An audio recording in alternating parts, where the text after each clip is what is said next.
You're listening to the Zoe Turner Podcast, business and mindset conversations that will help you move from fear and uncertainty to development and growth so that you can crush both life and business. Please welcome your host, Zoe Turner. On today's podcast, I have Elle McCann. Elle is the owner and designer of Curious Themes Web Development Studio. She creates online classes that cover how to launch and grow Shopify stores quickly. She's been listed as a Shopify expert for over 7 years, and in that time has created over 150 plus Shopify stores. Elle is dedicated to helping entrepreneurs grow their online business without the stress and overwhelm. She's very prevalent on YouTube and posts weekly videos and has a very good following on there. Elle lives all the way in Nashville, Tennessee, in Texas. Welcome to the podcast today, Elle. Thank you so much for having me. Let's get straight into it, Elle. It's been quite a challenging year at the moment. Halfway into the year, and we've lost jobs, they've experienced pay cuts. There's a lot of stress and anxiety going on because of financial woes. Do you have any mindset tips that you could pass on that may be useful for any entrepreneurs or business owners? Yeah, there's so much going on and to keep up with. I feel like every day feels like it's a week long, and every week feels like it's a month, and everything is definitely feeling like it's taking a lot longer, only just being halfway into the year. But I think a key thing that's helped me, and I think will help other entrepreneurs, is realizing that this isn't going to last forever. At some point, things will start to get back to normal, things will start to recover. And so, whenever you're in those lower points, just realize that it is going to pass at some point, and it's not going to be that way forever. Elle, you are an expert on Shopify stores, as we said in the introduction. Why have you chosen to focus on Shopify?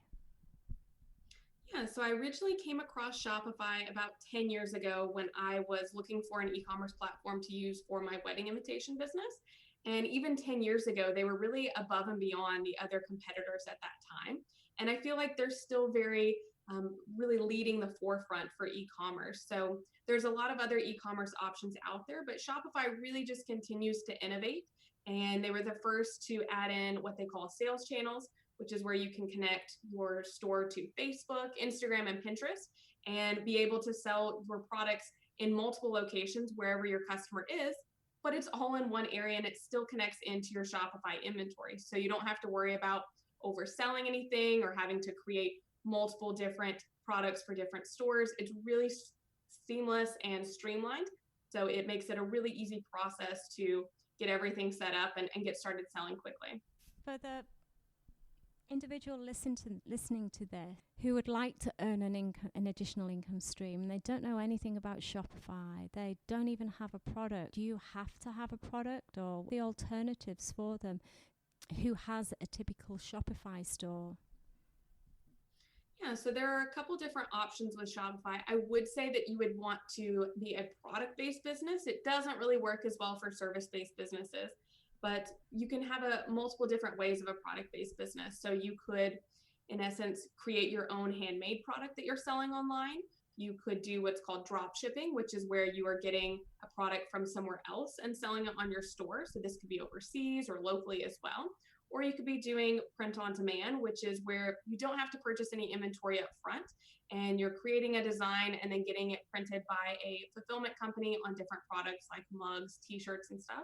So there's a lot of different options if you have ideas of how you would like to sell products online. But I do think definitely a product-based business is the best one for Shopify. For someone getting started with initial low costs, the product on demand and the drop shipping would probably be a good place to start for them.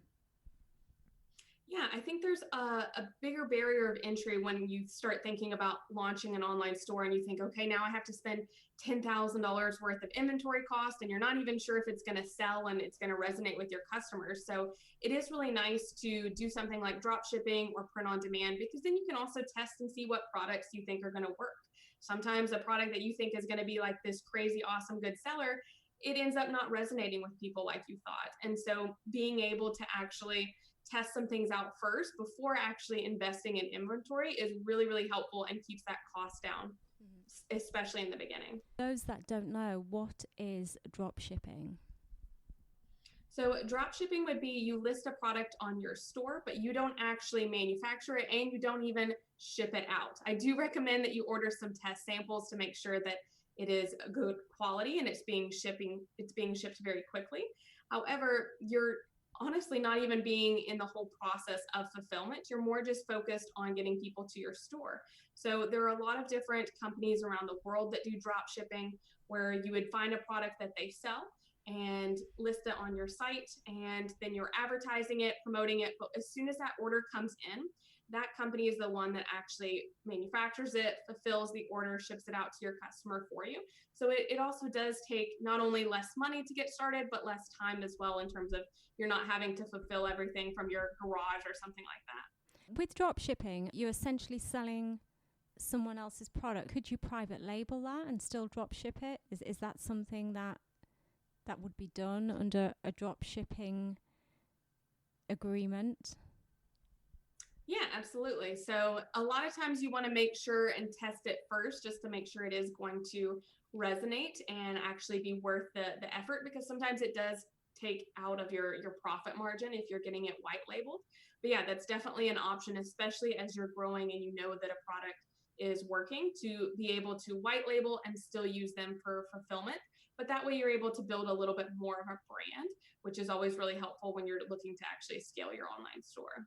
Where would people start? Like, how would they find manufacturers? Is this something that you teach in your online course? Or is there any resources? Have you done any YouTube videos explaining this where people can go to? Or is there any other place where you recommend that they go? Yeah, I do have a couple YouTube videos about it. There are kind of two big ones that you can look at. So AliExpress is one that's a lot of manufacturers from China. You do have to think, though, that you definitely want to test the quality, because sometimes it can be subpar quality, as well as you want to make sure the shipping times. You're going to really kind of frustrate people and get a lot more customer support inquiries if it takes a month to 2 months to ship something out. But an US and Canadian supplier is called Spocket, which they have an app on Shopify that automates the process a lot for you as well. And so that typically has a little bit faster shipping times. So you can definitely test both of those, but also just a lot of other companies, if you reach out to them, are more willing nowadays to ship your products for you and do the fulfillment, because it means more money from them. So definitely research some different options. I would probably start at AliExpress and Spocket, just because those are already kind of set up for you. And then at that point, once you're realizing and kind of getting your feet wet, maybe then you reach out to other companies to see if they'd be interested in white labeling and fulfilling orders for you.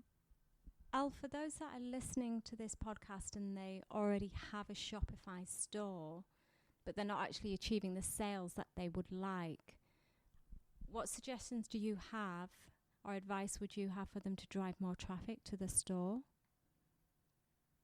Yeah, I would say that this is actually probably the most common question that I get, because for a lot of people, they think, okay, I've launched my store, it's live, like, come on, bring in all the money and the sales now. And that just doesn't happen. There is a lot more competition online. It's not as easy as, okay, as soon as you launch your store, now everyone can find it. So you definitely want to make sure that you have a strategy of how you're actually going to drive traffic to your store and convert them into a sale. But a lot of times the thing that I see the biggest problem with is people are so focused on actually launching their store and getting the products in there that they haven't taken the time to really think through of who their ideal customer is.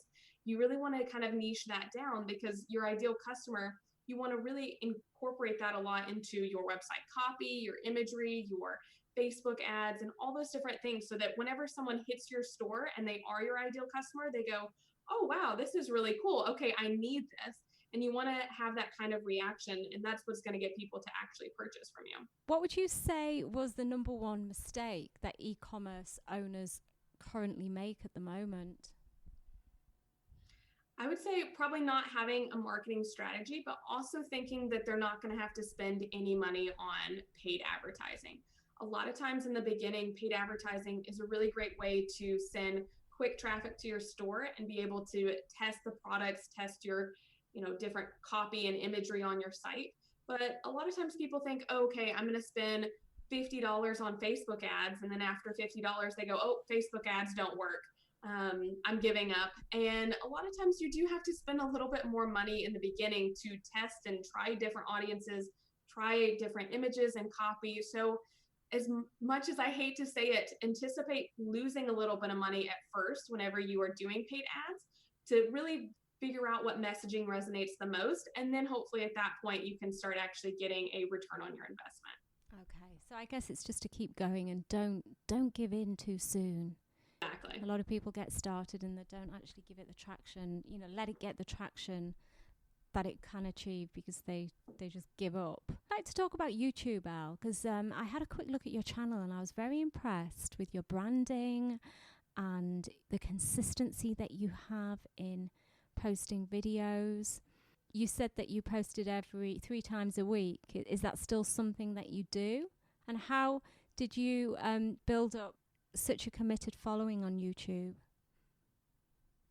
So I would say YouTube is actually very similar to e-commerce in the sense that what's going to make you the most successful is consistency. And that's something that I've definitely struggled with. As much as I would love to post 3 times a week or 2 times a week, it's hard. Things come up or videos don't work right. And so you're always kind of changing and pivoting. I am kind of pivoting my content now to actually post just 1 video a week, but to be a lot more of a higher quality production level. And so I think you have to really realize, how much time do you actually have in your schedule to put your best product out there and be realistic with it so that you can be consistent every single week, whether that's with YouTube or with e-commerce as well. Thank you. You've done a great job on there. You really have. Thank you. Done a fantastic job. What would you say was the best way to get free traffic for your e-commerce store? I think a lot of times the best way, especially when starting out, is to build up some social media following, as well as to build up your email list. While I love social media, you don't control your audience there. So the algorithm could change and then instantly you could lose that organic reach that you have. So definitely when you're just starting out, yes, social media is a great way to get people to your site, but you also want to focus on building that email list so that you can continually drive traffic that's already interested in you and your brand and continually drive them back to your store, because that's an actual audience that you do have ownership of and you can reach out to them whenever you want. So I would definitely say the best free traffic when starting out is social media and email marketing. Okay. And what would you say were the top mistakes that e-commerce stores make?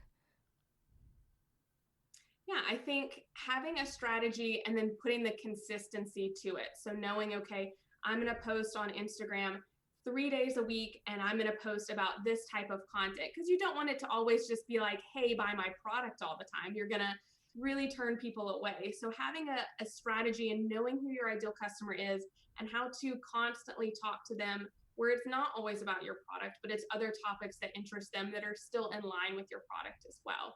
So making sure that you have that strategy and that you've taken the time to really think through who your ideal customer is and how to constantly engage them and reach out to them. My next question, maybe I should have asked you at the beginning, which is actually, how would someone start to set up a Shopify store? Someone listening to this who just hasn't got a clue what to do or where to go, how would they initially get started? Yeah, so Shopify does have a 14-day free trial, which means that you can build out your store for 14 days without having to pay any ongoing costs. So that's a really helpful way to get started. So I would first just go to shopify.com and sign up for that free trial. And then the next step is going to be thinking through of what kind of content you need on your site. So not only are, what products are you going to have, but how are you going to categorize them into different collections?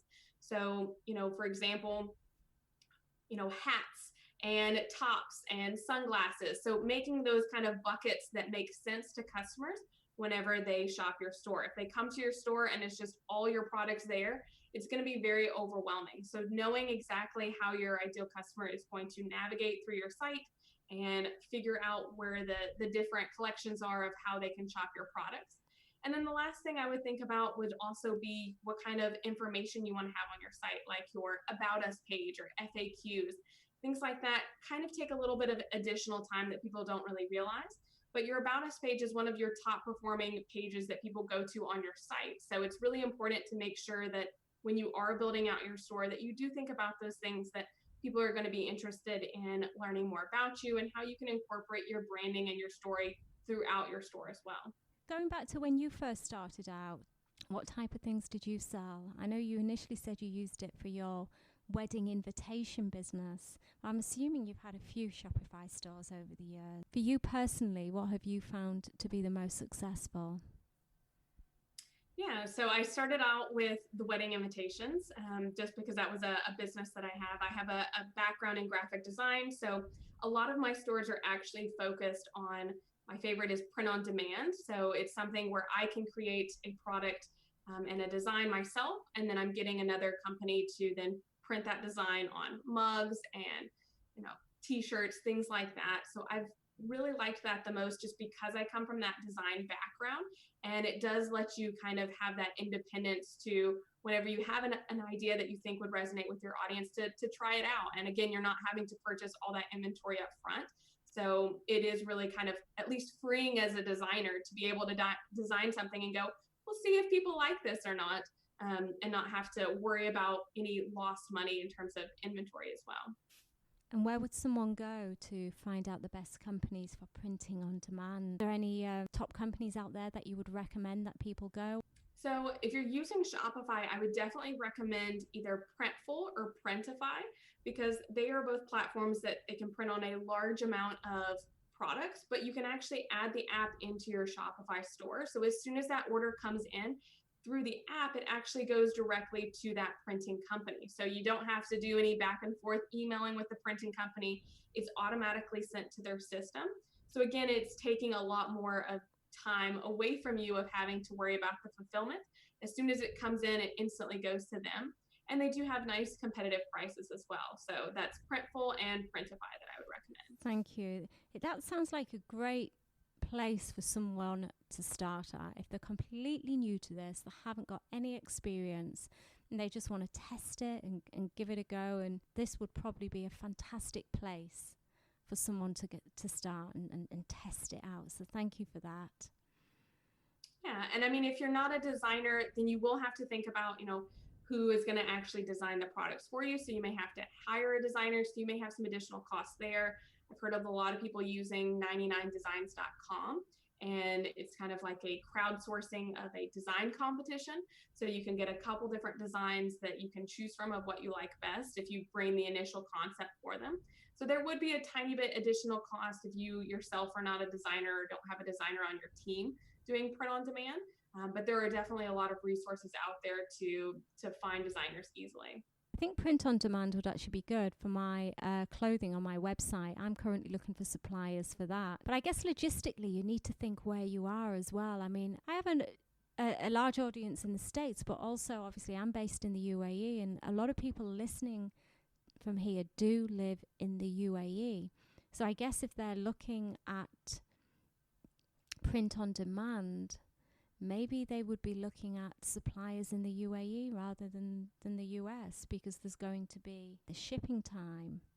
So Printful and Printify both have fulfillment companies across the US or across the world. They do printing in the US, Canada, Europe, Australia, and I think Lithuania may be one of them as well. So they do have different facilities around the world, but you do have to think, if you are marketing a product to people outside of where you are living, that you may have some customs costs. So I would definitely think through of not only where you're located, but where your customers that you're going to be marketing to are located. So that way, if you're in the UAE but your customers that you're marketing to are in the US, you can definitely find printing manufacturers in the US so that the shipping time is higher or a lot faster, as well as you're not having to pay customs charges as well. So I would definitely reach out, and if you are going to be selling a lot more products inside the UAE, maybe finding a local manufacturer there. What about the startup costs? How much would it actually cost an individual to set up a Shopify store from scratch? Yeah, so Shopify has a couple different plans. Their basic plan is $29 a month that covers a lot of the things that you would need. The next step up is $79 a month, which has gift cards and some advanced reporting. So I'd say both of those options are really great for you. There are some free apps that you can do to expand your store's functionality, as well as free themes, which is how you can actually customize your site design. There are, of course, some paid apps as well as paid themes. However, I would say with Shopify, the costs are pretty low of starting out. And then you just need to think about, $10 for a domain, and then just the ongoing charges monthly after that. I see a lot of times where people get really excited with all the different app choices that are out there. But if you add a lot of apps to your store, the cost is going to add up pretty quickly. So just make sure that you're being mindful about what exact functionality that you need on your store, to actually incorporate in the beginning. Because I do think at the very beginning, when you're first launching your store, you can keep your costs down a lot lower, so that you're kind of testing things out before you're having to spend a lot more money on adding apps for like rewards programs and things like that. Is there anything else that you would like to add? Given us some great tips there and a lot of information, which I'm sure will help a lot of people if they're interested in earning additional revenue stream. Is there anything else that you'd like to add before we bring the podcast to an end? Yeah, so we already kind of mentioned it a little bit, but I would say again to just stick with it and make sure that you're giving something enough time to actually see if it's working or not. Plus, the beauty with an e-commerce store is maybe if you thought this product was going to be your big winner product and it's not really, it's okay. You can totally pivot and try something else. But the key is to be consistent and to keep trying so that you don't just give up after the first time. It may take a few different products to really find one that works for you, as well as a few different ways of reaching out to your ideal customer. So definitely stick with it. It'll be worth it in the long run if you can build a business on the side. It is a little challenging, but it's very rewarding and worth it. Amazing. Thank you so much. Thank you, V, for being a guest, and thank you guys for listening. Take care.